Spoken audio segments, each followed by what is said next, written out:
Existe la creencia común de que la vida no siempre cambia de forma abrupta. A veces se desenvuelve con el murmullo más suave. Era una tarde tranquila de jueves, de esas bañadas por una luz dorada y con un sutil aroma a pan caliente y limpiador. De pisos con esencia de limón. Las baldosas relucientes de mi casa en Seattle brillaban bajo el cálido sol Arizona y, por un instante fugaz, el mundo pareció suspendido, como si la casa contuviera la respiración. Jaque asistía a una conferencia de cardiología en Phoenix. María, nuestra ama de llaves, se había marchado temprano para ir al cumpleaños de su sobrina. Yo acababa de terminar una conversación con el administrador de propiedades sobre el mantenimiento de nuestra casa de alquiler en Flagstaff, cuando mi atención se desvió hacia la cesta de ropa junto a la escalera. Otra vez era el turno de Noah. Dios mío, ese joven a sus 23 años sigue olvidando subir su ropa al cuarto. Como siempre he distraído, pero siendo sincera, no me molestaba. Despertaba en mí una sensación de necesidad que no encontraba en ninguna otra experiencia. Llevé la cesta por el pasillo hacia el lavadero, tarareando suavemente. Mientras comenzaba a doblar la ropa, un tenue aroma a madera de cedro y una fragancia fresca, casi cítrica, impregnó el aire. Su aroma, supuse, mis manos trabajaban mecánicamente, hasta que se toparon con un pantalón de chandal azul marino, arrugado escondido en el fondo. Fue entonces cuando sucedió debajo de la tela. Al principio solo era una protuberancia. Despreocupadamente pasé la yema de los dedos por encima, esperando encontrar un cordón o una costura doblada, pero el peso y la forma eran inconfundibles. De repente, mi respiración se volvió pesada. Me quedé paralizada. Mis dedos se quedaron quietos un segundo más, el tiempo suficiente para que mis mejillas se tiñeran de rojo, para que una parte dormida en mi interior se despertara. Hacía años que no sentía ese pulso. Solté el pantalón con un grito como si me hubiese quemado y retrocedí tambaleándome desde el mostrador. Pero ya era demasiado tarde. La imagen se había fijado profundamente en mi memoria densa, excesiva, inapropiada. Estaba segura de que las paredes podían oír los latidos de mi corazón. Esperaba que Noah entrara en la cocina en cualquier momento, con esa sonrisa suya tan despreocupada, preguntando si todo estaba bien. ¿Y yo habría mentido? Declaré que me encontraba bien de salud. Sin embargo, no era cierto. Aquel incidente trivial se convirtió en la primera piedra de una avalancha que yo no sabía que estaba a punto de desatarse. A simple vista, mi vida era del tipo que muchas mujeres en las revistas de estilo de vida desearían tener en una amplia residencia de estilo adobe, situada en las colinas con vistas a Seattle, con una casita para invitados y un jardín trasero digno de una portada de Architectural. El patio contaba con una piscina infinita y un diseño paisajístico desértico. Jack Hartman, mi esposo desde hacía casi 2 décadas, era un cardiólogo de renombre, el tipo de persona encantadora, en galas benéficas, que recordaba el nombre de todos y estrechaba manos como si estuviera en campaña electoral. A menudo los demás nos describían como la imagen misma del éxito y, en cierto sentido, supongo que lo éramos. Pero los sucesos que ocurrían tras esas enormes puertas de cristal no los veía nadie. Nadie podía observar cómo el contacto de Jack se había vuelto mecánico. Apenas una mano educada sobre la parte baja de mi espalda durante reuniones sociales o un beso fugaz en la mejilla antes de acostarse por la noche. Antes yo solía medir el afecto por la duración de una mirada sostenida, sentir el calor de una mano en mi cadera mientras revolvía el café. Ahora parecía que Jack miraba a través de mí, no a mí. Dormíamos en la misma cama, pero bien, podría haber sido tan ancha como un CMRO. Una vez hice una broma diciendo que me sentía como uno de esos vestidos de diseñador que colgaban intactos en mi vestidor, nunca usados, elegantes, perfectamente conservados. Jaque se rió entonces, sin darse cuenta de que no estaba bromeando del todo. Y luego estaba Noah. No era nuestro hijo biológico. Cuando Noah tenía 16 años, el mejor amigo de Jack y su esposa murieron en un accidente de carretera. Lo acogimos sin dudarlo. En aquel momento era un chico destrozado, caladú, retraído, atormentado. Sin embargo, con el tiempo se transformó en algo extraordinario, sereno, alto, con una fortaleza silenciosa que se anclaba en sus hombros y en la forma en que sostenía la mirada. Estaba terminando su último año en la Universidad Estatal de Arizona con 23 años y aún vivía en casa mientras ahorraba para la escuela de posgrado. A veces me sorprendía mirándolo demasiado rato durante la cena, observando el ángulo marcado de su mandíbula, la manera en que sus ojos no se apartaban cuando se le hablaba. No era deseo, todavía, no, al menos eso era lo que yo me repetía para tranquilizarme. Durante la mayor parte de su adolescencia, él me llamaba Clire, no mamá, aunque muchas veces me confundían con su madre, en eventos escolares o en la ciudad, nunca corregía a nadie. En cierto modo, parecía más sencillo así. Le tomé cariño desde el primer momento en que lo recibimos, de la misma forma en que una madre ama a un niño que ha sufrido más de lo que debería.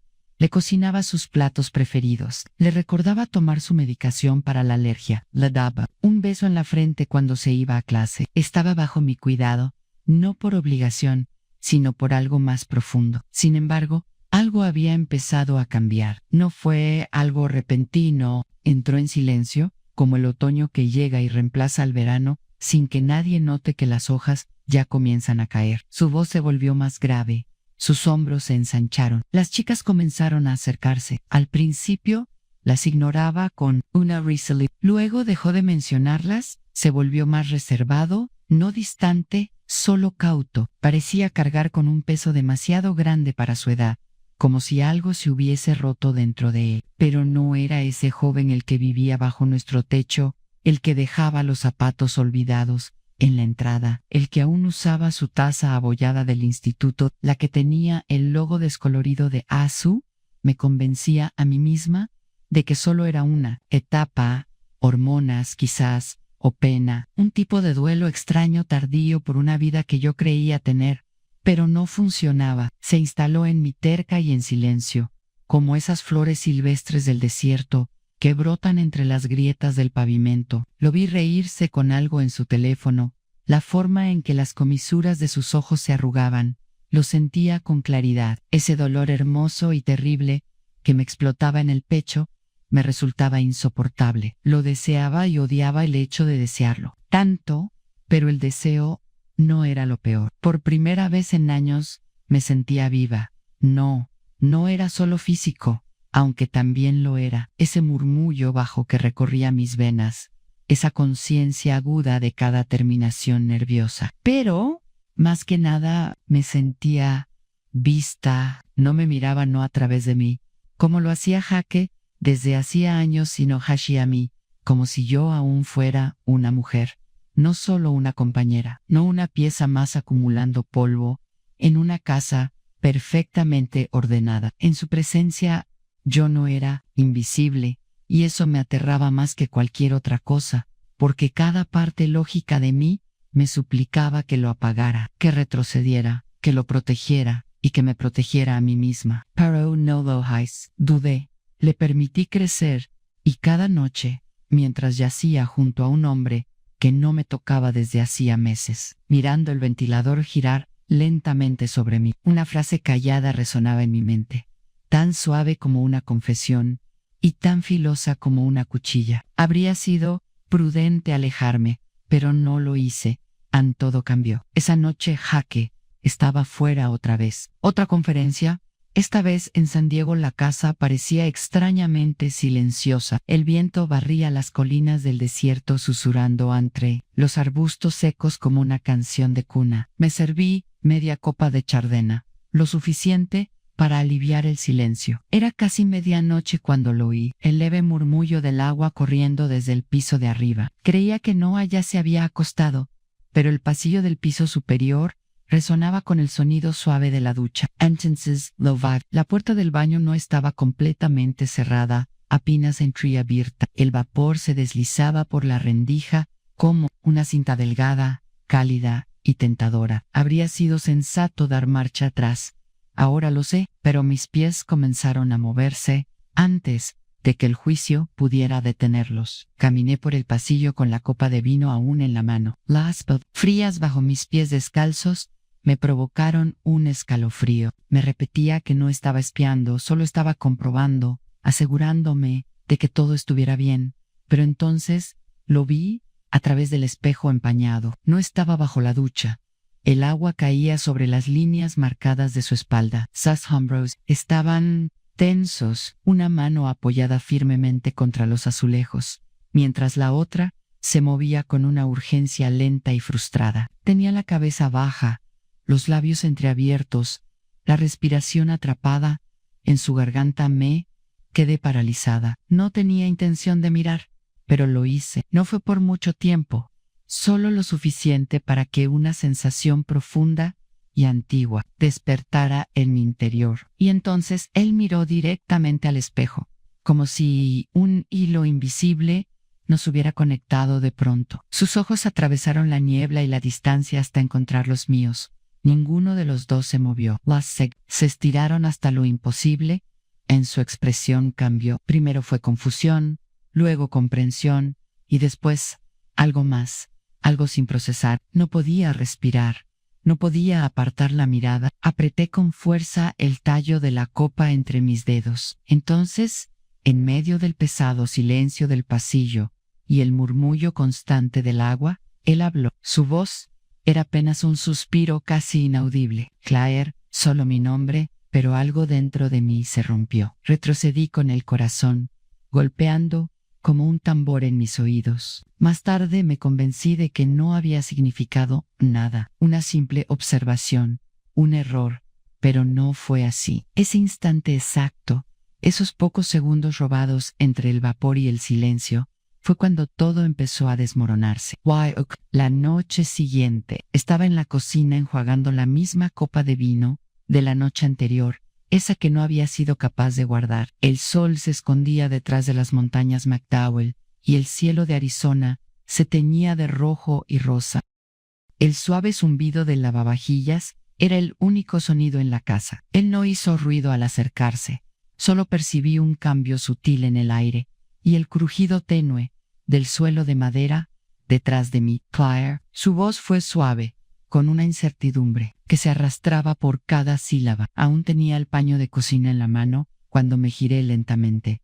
«Hola, ¿todo bien?», pregunté como si aún estuviéramos interpretando los mismos papeles de siempre, como si nada hubiera pasado. Él asintió, luego negó con la cabeza. Sus dedos se abrían y cerraban a los costados. La mandíbula se movía como si articular palabras le doliera físicamente. «¿Puedo preguntarte algo?», logró decir. «Por supuesto», respondí. Él exhaló y luego se pasó la mano por la nuca nervioso. Su mirada estaba fija en el suelo. «¿Es sobre mí?» y sobre por qué las cosas no funcionan realmente con las chicas. Mi corazón se detuvo por un instante. Tragó saliva con dificultad. «Creo que soy demasiado grande», dijo, su voz apenas un susurro. «Se asustan allá abajo, ¿sabes?». Las palabras nos golpearon con una fuerza primitiva, densa. Finalmente alzó la vista y su rostro estaba lleno de vergüenza, no de orgullo. Siguió hablando ahora más rápido, como si necesitara soltarlo todo de una vez. «He intentado entenderlo, pero simplemente duele, y no sé por qué me afecta tanto.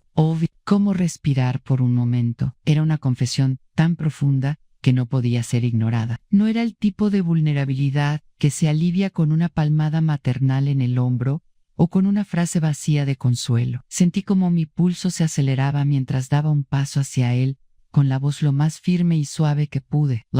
Con ternura que no había nada malo en él, pero él no pareció convencido. Sus ojos se desviaron hacia la encimera, como buscando una vía de escape. Sin pensarlo, metí la mano en el compartimento junto al fregadero, donde guardaba aquellas cosas que no eran para ser vistas por cualquiera. Un pequeño recipiente estaba oculto bajo los paños de cocina. Se lo tendí con un leve temblor en los dedos. Le sugerí que tal vez eso podría ayudar. Poco a poco me lo quitó de la mano. Sus dedos rozaron los míos, y entonces todo cambió. El aire se volvió espeso. La distancia entre nosotros era casi inexistente. Su mano seguía apoyada en mi hombro.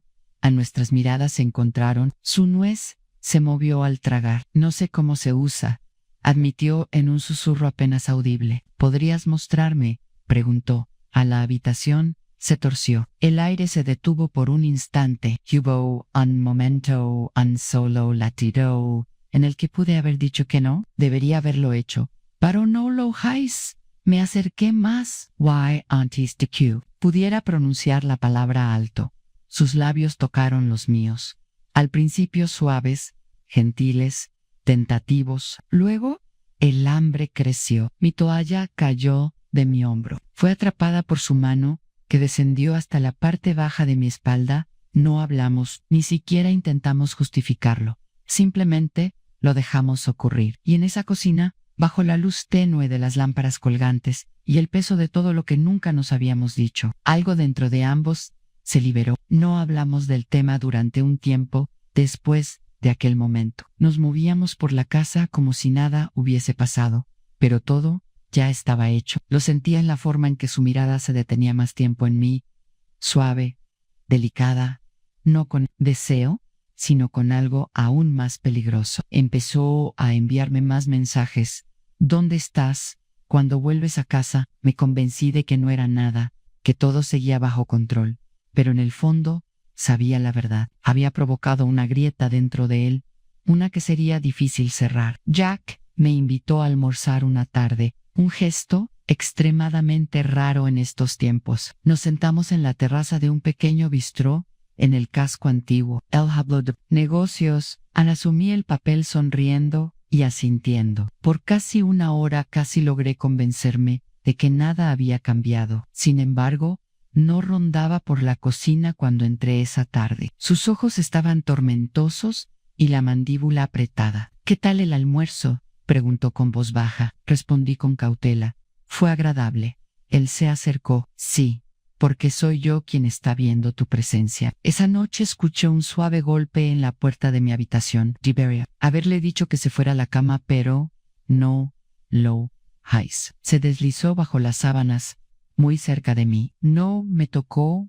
no de esa manera. Simplemente apoyó su cabeza en mi hombro y su mano sobre mi abdomen con delicadeza. Y entonces, en la oscuridad, susurró, creo que me estoy enamorando de ti. Me quedé paralizada. Él necesitaba algo más.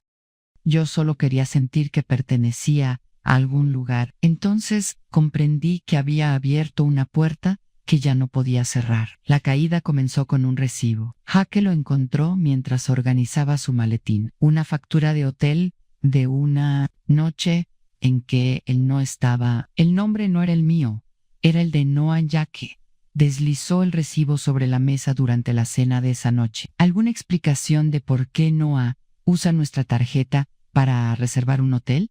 ¿No se levantó de golpe? Probablemente me encontré con alguien, murmuró antes de marcharse. Jack me miró. Claire, ¿hay algo más que debas saber? No pude negarlo. No pude decir nada. Salió de la habitación y volvió con una carpeta. Papeles de divorcio. Me pidió con discreción que los firmara. Por favor, no vuelvas a contactarme. Y con eso, todo terminó. Jaque me entregó los documentos la misma noche en que Noah desapareció. Sin despedida, sin una nota. Durante semanas dormí en su habitación vacía, esperando el chirrido de la puerta principal, pero nunca ocurrió. Vendí mi casa, de Haddol, conseguí un trabajo nocturno en un restaurante de carretera. Cerca de la enero del 10 me corté el pelo y dejé de usar maquillaje. Nadie preguntó quién había sido antes. Un día, mi teléfono vibró, una alerta de Google que había olvidado. Noizap fue arrestado en Nevada por conducir bajo los efectos del alcohol. Su fotografía me rompió el corazón. Herido con la mirada vacía, una sombra pálida del chico que conocí. Conduje toda la noche para pagar su fianza. Él guardó silencio en el asiento del pasajero. ¿Por qué viniste?, preguntó sin emoción. Porque nadie más lo haría. Se rió con amargura y dolor. No puedes pretender ser una madre ahora, murmuró antes de aceptar el billete de autobús y el dinero que le había dado. Nunca miró atrás. En cuanto a Jaque, borró por completo mi existencia. Los documentos finales del divorcio Llegaron en un sobre sin remitente completado. Ann, por favor, no me contactes nunca más. Y así terminó todo. Así que me convertí en otra persona. No Claire Hartman, solo Susan. Susan LeCute. De noche en un diner de carretera sirviendo café a hombres que nunca hacen preguntas. A las 2 de la mañana a veces pienso en quién fui antes de todo esto. La mujer que creía en las segundas oportunidades y bebía vino al atardecer. Mi Arapic no losa. Echo de menos la risa de Noah.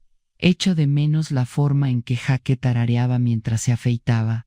Pero sobre todo extraño a la persona que fui antes de cruzar ese umbral. El problema con las catástrofes es que no les importa porque hiciste. Lo que hiciste, lo arrasan todo. Algunos errores no enseñan lecciones, simplemente se alojan en tus huesos. Vives con ellos. Me gustaría poder decir que si pudiera hacerlo de nuevo, actuaría distinto, pero la verdad no lo sé. Así que aquí estoy. Trabajo de noche fingiendo que mis manos no tiemblan, cuando recuerdo cómo se sentían brillante, incorrecto, embriagador. Dime, ¿alguna vez has estado al borde de algo prohibido? ¿Alguna vez pensaste en irte? ¿Alguna vez pensaste en quedarte?